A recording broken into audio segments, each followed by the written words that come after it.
La chiesa di Santa Maria di Nazareth a Sestri Levante è stata quanto mai la dimora appropriata per la seconda tappa del cammino dei giovani liguri diretti a Roma.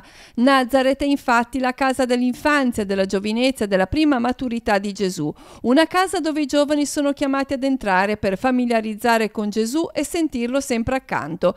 L'invito del vescovo Alberto Tanesini nell'Eucaristia presieduta al termine della giornata è stato proprio questo. Noi siamo chiamati a nostra volta a entrare nella casa di Gesù, cioè entrare in familiarità con Lui. Questo significa prima di tutto che Gesù è vivo, è qualcuno che si occupa di noi, che ci accoglie.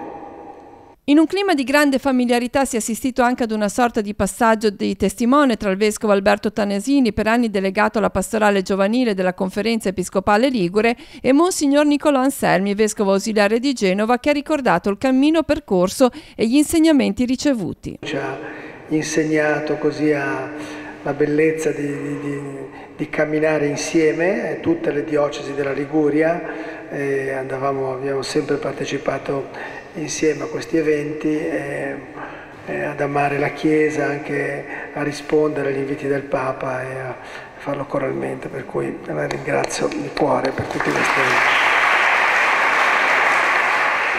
È stato bello farlo quando potevo ed è stato bello passare il testimone a questo confratello che è un amico carissimo.